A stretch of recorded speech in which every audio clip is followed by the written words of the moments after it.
You are tuned in to CrossTalk here on WHCA. My name is Kevin Tocci. I will be your host for this segment. And this segment is part of a long-running series that we're going to be doing, the Candidates 2021 version. We're going to be doing many of these with the candidates who are seeking office, both in Whitman and Hanson. And we are privileged right now to be joined by Hanson Selectmen seeking your vote come May 15th. Is Mr. Matt Dyer. He sits on the Hanson Board of Selectmen. How are you, Mr. Selectman? Great. And Kevin, thank you very much for having me. I can't believe it's already been 3 years, and here I am up for re-election. You know, looking back at the last 3 years, can you somehow put it into words what the roller coaster ride has been like for you? It hasn't been normal. I'll tell you that. It hasn't been a normal term at all. A lot of things, a lot of moving components in the 3 years that I've served, between change up in leadership to change up in contractual agreements with partnering towns to now a pandemic. So it's been up and down all around, but overall it has been a great experience, a good enough experience for me to come back for round two. What would you say are some of the successes and hallmarks of your first term as a member of the board? I would have to say the thing that I'm proud of the most, and it's not just me, but it's the whole town on this one, was the plastic bag and polystyrene ban that the town had decided was a worthy enough cause to make a bylaw to ban plastic bags and polystyrene. And for those who are at home going, what the heck is polystyrene? It's styrofoam for styrofoam takeout containers and styrofoam cups. I'm really proud of the town for stepping up and saying, yep, we have to protect our environment. We have to protect our future generations, and we have to uphold our obligation to making sure that they have a sustainable future to live in. I would say that would be my first one. I'll say that's my proudest achievement. Despite the topsy-turvy 3 years, and when I say it like that, I'm saying, coming into office, you haven't seen a changing of the guard at town administrator, and then dealing with a pandemic. What excites you about the next 3 years? There is so much potential here in Hanson, of where we are right now and where we can go. And looking down the road, hopefully we can have a strong leader in our town administrator position. And I know our staff throughout the town are resilient, and that they're going to step up to the cause to continue serving the town in the best interest. So looking down the road of where we are in Hanson, and where are we going as a community, there are so many different aspects like economic development. Right now, there's been a disruption in our economy right now, Kevin, with the pandemic. Things are starting to shift, and people are looking more at delivery more than brick and mortar. And one of our strengths in Hanson is being in the center of South Shore, Massachusetts. I know that there are a lot of food trucks that are looking at locating in this area because we're 20 minutes to 24, we're 20 minutes to Route 3, 45 minutes to Boston, 45 minutes to the Cape Cod. So people want to locate here, and that might be a great opportunity for us to harvest. I know downtown Hanson along Main Street doesn't look like much is going on, but things take a lot of time and progress, and the wheels are slowly easing up and loosening up, and I think we'll see a change in the next decade of what's going on down there, and what does that look like. And there's so many other developments in town, such as the Plymouth County Hospital turning into a park. There's a couple of pieces of property in Hanson that the town might be interested in. And I think if we can harvest our energy, such as open space and trails, I think we can really kick off economic development here in town. Looking at the town's financial picture 2 years in a row where, last year it was an $800,000 deficit that the town was able to square away. This year, it's a much larger number, and there's talks of potentially having to make some deep cuts in some essential departments, or going to the residents and saying, we're going to need a Prop 2.5 override. Give me your thoughts and your concerns about the town's financial status right now. My concern right at the moment is we're not to try to water things down, because a $2 million deficit and a Prop 2.5 or 1.8 million isn't something to just turn away on and just say it's going to be okay. The reason why we're in this situation is partially because of the school assessment, and it wasn't because we neglected to take care of our budget on the financial team of things. It's just that an unexpected bill, a very large unexpected bill, hit our community, and we're in the situation that we're in right now. So looking at that, our budget wasn't in trouble prior to this bill hitting us. And unfortunately, in most communities, when a school district changes up their contract and the financial responsibilities of each community, that usually takes place over 5 years. We only got 2 years. And last year was half. This year is full. So now we're stuck with a $1.5, $1.6 million obligation to our schools that we weren't necessarily prepared for. I support the override wholeheartedly, just because if we do not pass this override, the consequences will be detrimental to our community. Where our police station will go dark, meaning if at 1 o'clock, 2 o'clock, 3 o'clock in the morning, someone shows up to the police station, no one's going to be in the station to greet them. And people aren't stopping by the police station at 1 o'clock in the morning to say hello to our fellow officers and say, keep up the great job. They're there because they need some sort of assistance. And if you're ever if you put yourself in that position, you're showing up to the police station and you show up and no one's there, what a spooky experience that would be. And it's not the customer service that you expect. I think here in South Shore, Massachusetts, we expect to be able to go to our fire department or our police department at any time of the day and someone would be there. This isn't rural Maine where some communities don't have a police station. This is Hanson, Massachusetts, a population of 10,000 plus. And I think that's the expectation for someone to be there. So we'd be losing 6 full-time officers from the police department. We're going to be losing 4 firefighters from our fire department, and 1 or 2 highway positions, a member from the Council of Aging, our custodian at the town hall. Our library services will be drastically reduced to the point where we're just at the level that is required by the Commonwealth. And we'd lose our newly part-time town planner. And our town planner truly needs an assistant, especially if we want to bring in economic development and continue getting the grants that she's been so hard working on. Go ahead, Kev. I was going to say, you had mentioned, all those potential losses. When I think of police and fire, the first thing I think of, you're making cuts where you're losing that much manpower. You're also talking that's going to somehow hinder response times. Am I wrong? That's correct. It's going to hinder response time.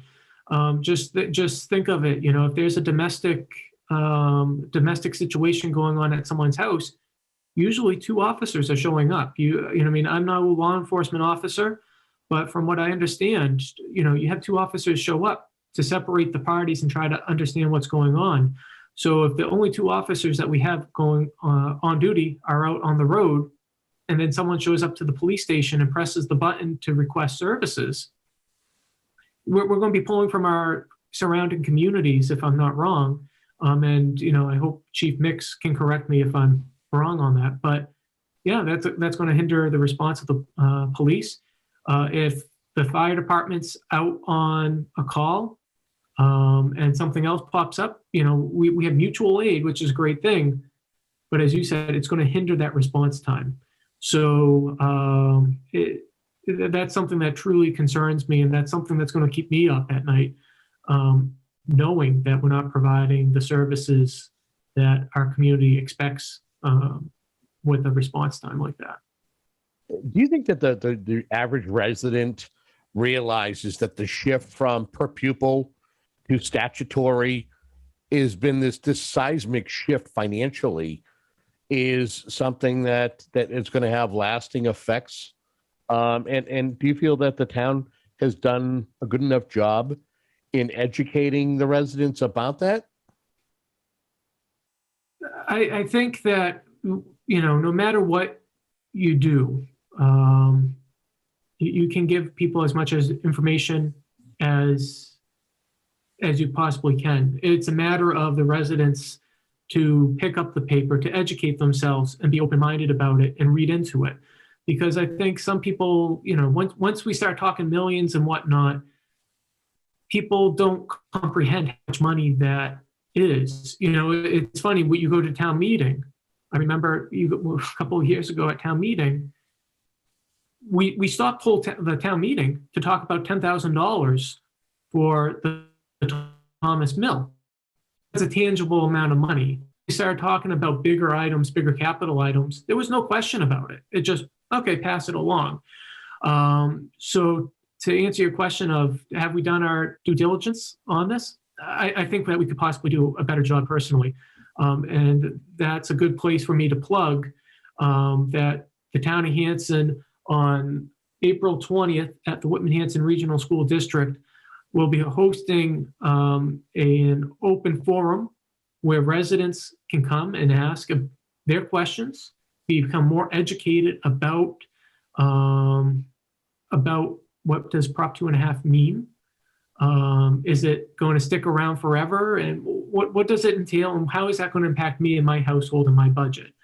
And I want to say this too, talking about personal budgets and whatnot, talking with a lot of folks at home, they're on fixed incomes. With this pandemic, some people haven't worked since last January. And now here's the town asking for on average, an extra $450 to balance the budget. And some families just don't have that money, and I get that. And I was there a few years ago, just living paycheck to paycheck. And I understand that struggle of which bill do you pay first and how hopefully the money comes in just in time to pay the next one. And never mind an extra $500 to go to the town. But as I said, I think that an extra $10 a week going to the town is well worth the money to make sure that our public safety is properly funded, that the services at town hall don't get further cut. And that's where I stand on that one. Yeah, sticking with the schools just for one more question. I know that it's been discussed and explored whether to stay as a regional school district or would Hanson be better off as a standalone school district. What's your thoughts on that conversation? Have you had a chance to kind of weigh it, or is it something that you think that if the residents should have input on what the town should do moving forward? Sure, Kevin. With that, right now the Board of Selectmen had hired a consulting firm to look into the feasibility of deregionalization K through 8, K through 12, and seeing what those numbers come back to be. And I'm a numbers guy. If the numbers are there that says deregionalization may be better, then I think that we really need to consider that. And kind of give Hanson the control that we need. Unfortunately, in my eyes, Whitman wasn't a great partner switching over to statutory. I understand that they have their own financial constraints and they have to do what's best for them. But just the rhetoric from members on both sides. I'm going to say both sides. It got really nasty, and it wasn't that we were a partnership. It was us versus them, and that was disheartening. I'm a product of Whitman Hanson.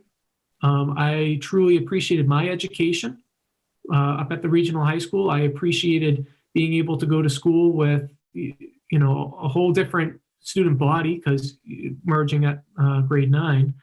And I see the benefits of having a regional school system for being able to send kids with different needs within the district to accommodate that. So, kids from Hanson that might need some extra help here and there, they can be sent over to Whitman where they have a program for that. So we're not, we share that burden, of course, as a district. But it's nice to be able to have those options.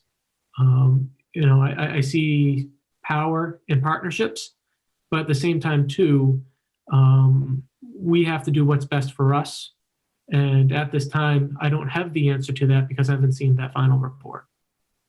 You teased economic development earlier in our conversation. What are some of the things that you feel that the town should explore? Especially again, we know that Hanson is a bedroom community, and then the imbalance of residential to commercial is staggering. But I'm sure that there are things that can be done that will lure, whether it's food trucks or other industry, into the community. What are your thoughts in this area? Yep, and I think right now we're in the position now for folks at home to really say, all right, economic development versus a bedroom community. Each has its pros and cons. If we're a little bit more industrious, I'm not saying, industrial parks on every corner in Hanson, but if we can have sustainable growth, like in the downtown area, down near the train tracks, try to fill up our industrial park. We need to be evolving with the times. I know right now going to town meeting is going to be adjusting our zoning bylaws to allow delivery of marijuana, not a storefront, but a delivery service similar to Amazon Prime. We need to be open to these things because if we're not going to be open to them, they're going to settle somewhere else outside of our city limit, our town limits here. And that money's going to go to Hanover, Rockland, East Bridgewater, wherever else. And it's not going to come here. So if there are folks that want to settle here, which I hear there are a couple of different companies that do, then we need to be open-minded about it. Really look at the pros and cons behind it. Marijuana, we get the additional tax from their products. That's going to help us out down the road. If we can look at the food consortiums, food truck consortiums, and say, what can we do to have you locate here? Let's do it. And one thing, talking about development here in the town of Hanson, one thing that I'll be proposing maybe next fall town meeting or the next spring town meeting is a no net tree canopy law, bylaw.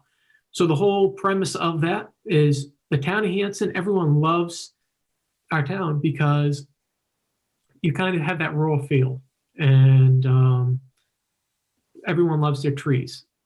And you don't really notice it, day to day, but when someone starts cutting down trees and clear cutting lots, people are up in arms about it. It's the change of our community. So this tree bylaw that I want to pass would say you can't go clear cut a lot and hope that someone is going to build there. You have to save old growth trees. And for every tree that you cut down, you have to replace it with a quarter of a tree or something along that line. So that way that will help us, in my eyes, it will help the town of Hanson balance that bedroom community with a little bit more industrial economic, and more industrial economic balance. If I could stay in your wheelhouse for half a second here, Sure. Talk to me about the importance of tree canopies, and at least maintaining them until we need to remove them for further build out. Sure. So trees provide so much to us that I think that we kind of take for granted on a day-to-day basis. The big one is clean air. they take up the carbon dioxide that's spewed from our homes, from our cars, and turns that carbon dioxide into fresh air for us all to breathe. There's so many studies out there, Kevin, that show that trees correlate with a better community, better quality of life, to better businesses, better health, better education, and also lowering energy bills. Trees, believe it or not, they're kind of like air conditioning through transpiration. So they suck up the water, they transpirate, pushing the water out, and between the shade and that water being pushed out, it kind of cools down the neighborhood. With that being said, like you and I stand in the shade to stay cool. It's the same idea about a tree shading your house. It keeps it cool during the summer months. And then also in the winter times, it helps prevent drafts. When the air, when the wind blows through, it will push the wind up and over your house rather than through your house. And this is actually a program. I don't know if it's a state program or a federal program. You can give me more insight on it. That is being pushed. And actually, there are communities in and around the South Shore that actually have embarked on this particular program to increase their tree canopies, right? Correct. Yep. The Green in the Gateway Cities program. It's sponsored by the Commonwealth of Massachusetts, where they're planting free trees in low tree canopy neighborhoods throughout the Commonwealth, primarily in the gateways, like your Brocktons, your Lynn, Fall River, New Bedford, those urban areas that fit so many different demographics and points. And I'm proud to be a part of that program as a forester. So every day I'm thinking about trees. So if I could pass something along that line here in Hanson to kind of prevent us getting to that point where we don't have any trees because of development, I'd be more than happy to do so. It's kind of tough to talk about capital projects when the town is in a bit of a financial rut. But again, in the next 3 years, things could change. What do you feel are some of what's the most needed, or what do you feel the needed capital projects or a project that needs tending to in the community that you would like to see at least get started or at least planned? Yeah. So the big thing, there's so many projects throughout town that need to happen. Me just being an environmental guy, the culverts, where streams are passing through. Unfortunately, we kind of forget about them. Our highway department's underserved. We only have 4 or 5 guys over there, and not a lot of money to go out and be proactive and fix them. So we actually did this great program, or we're participating in this program called the Massachusetts Vulnerability Program, MVP. And right before the pandemic, I believe, a couple of years ago, we all sat down up at Camp Kiwanee, and we had all these different leaders in our community: fire, police, water, conservation, planning, all these folks all throughout the town that know it very well. We all talked about our vulnerabilities here in the town with a changing climate and a changing future. And what does that mean for us? Increased wildfires, flooding, pandemics, disease, and what are our strengths? What are our weaknesses? And that was kind of eye-opening to see. Our culverts right at the moment are kind of a big thing. Obviously, we have a lot of projects throughout the town, at town hall, at the fire department, the schools, where we need to improve the infrastructure at those buildings. One thing that I can think off the top of my head, and it's in the works right now, but switching from copper line telephone to a voice over network, because right now when you call town hall, sometimes it will just keep on ring, ring, ring, ring, no one answers. And that's just because the copper wires aren't working. Or when it rains, you have a buzz when you call town hall. It's just not conducive to town business. Sometimes it can even be a public safety situation as well. Okay. Again, if you're just tuning in, we're speaking with Matt Dyer. He is a Hanson Selectman seeking re-election to a second term. Another interesting development is that the town's going to be in search of a new town administrator. Is John Stanbrook has actually he has actually been hired by the school district to be the director of business and finance. What would you like to see in the next town administrator? Did you like John and some of the things that he brought to the table, and would you want to build upon some of those skill sets that he had? Yeah, John was phenomenal. The thing I appreciate with John the most is he's probably one of the most ethical guys that you will meet. He doesn't have an ego. He wants to come into work. He wants to do business and just make sure everything is good at the end of the night. So obviously, if we could have someone like him come in and kind of hit the ground running with his background in finances. Here we are in a financial situation. It's kind of nice having him be a part of our team in addition to our finance team, and he knows what's going on. So that's something that I would like to see, is someone to be able to come in and truly it comes down to ethics, honesty, and commitment to our town is what I'm looking for. I don't want someone to come in and stir up the pot and try to change things because that's how they've always done it. I want someone to come in. I want them to acknowledge the work environment that we have at Town Hall, which is, for the most part, everyone wants to work together to get the job done. And we've received so many compliments from so many partners and so many, sorry about that, there's just up there. But nonetheless, we have so many partners come in and just say, the town of Hanson is remarkable. Everyone works together. Everyone is friendly. And I want to make sure that the momentum keeps up. I don't want anyone to come in and tear that down. As we get ready to wrap up our conversation, is there an issue or an item that maybe we haven't discussed yet that you may want to touch upon, or is it something that we were discussing but you want to reemphasize or go back or circle back to? Yeah, Kevin, I think the biggest thing right now ahead of us is Prop 2.5. I don't see anything bigger, a bigger threat to our community right now than not being able to pass this override. As I stated, I understand that we have families here in town that may be priced out of our community, and I definitely do not want to see that.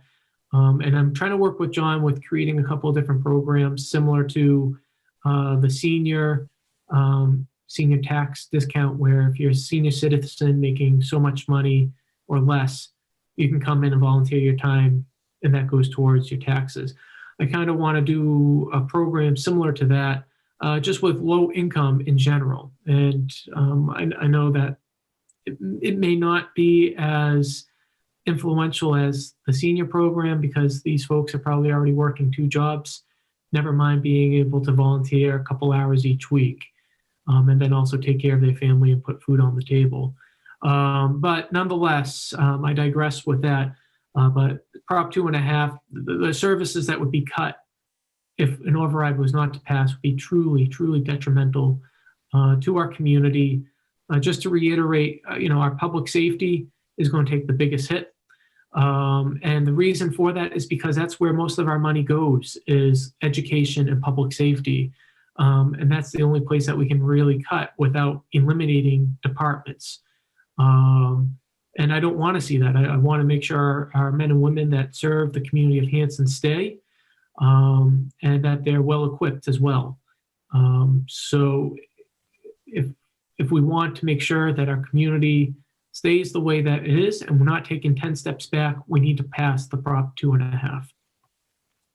Do you feel that you're a goals-oriented elected official? And if so, what do you see as some of the early goals that you want to set for yourself for the next 3 years?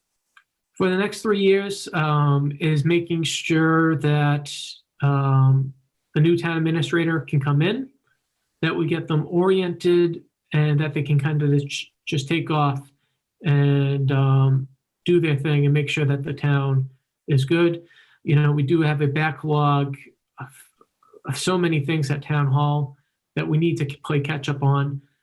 from legal issues just to minutes to whatever it may be, to our making sure our budget is sustainable moving forward. So those would be a couple of goals right off the bat.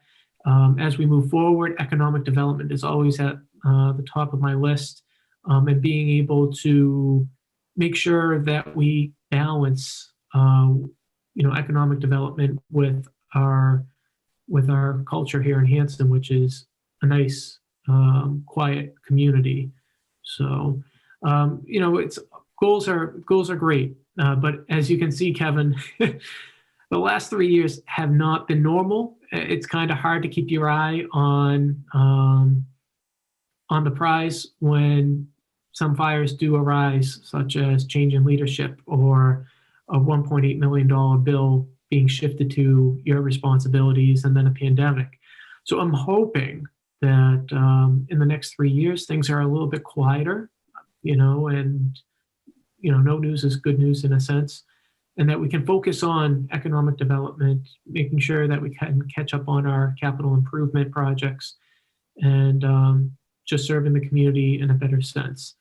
And on a closing note, Kevin, you mentioned anything else, and I'm surprised it didn't come up in our conversation, but the cell tower. What's going on with the cell tower? I get that question all the time. Good news, John Stanbrook, I believe, just signed off on that building permit. So hopefully construction will start soon.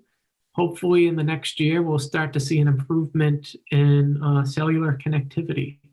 And hopefully we can start looking at the next cell tower, hopefully in South Hanson. I live on Woodbine Ave, and I have to say it's a little hairy over here when the internet goes out and you have no cellular connectivity and you're trying to work from home. So that's going to be the next project, or for me at least, is tree canopy coverage and cell coverage. We'll end on an up note, and that you did. And as we get ready, folks who are heading out to the polls on May 15th, anything you want to say to them, or if they want to reach out to you as a candidate, how can they do that? Yeah, absolutely. If anyone has any question, I'm not really on social media, so sorry about that. But you can always reach me. It's Dyer, D-Y-E-R, 02341@gmail.com. Feel free to send me an email. Leave me your phone number, and I'll be more than happy to call you back. I'm more of a phone person. My phone number is already out there, 781-635-0082. So definitely feel free to give me a call. I do have a full-time job, so I'm not always able to answer, but I will return your call. And I welcome that kind of dialogue. That's one thing I was impressed with when I lived up in Maine, was the state legislators always gave out their home phone number. So I'm glad that I can do that here. Hopefully I don't have to change my number, Kevin. But for the most part, that's one way to get a hold of me. So please do. I hopefully over the last 3 years, I proved to you that I'm dedicated to our community, that I'm responsible and honest, and deserve your vote on May 15th. And one more time, I'll put that plug for the Override Open Forum. That's going to be on April 20th at the Whitman-Hanson Regional School District Auditorium at 6 p.m. I believe it's going to also be on Facebook Live, and also streaming live on Whitman-Hanson Cable Access. Well, I want to thank you, Matt, for your time and your energy, and look forward to more conversations with you in the near future. Absolutely. Same here, Kevin. And thank you very much for having me.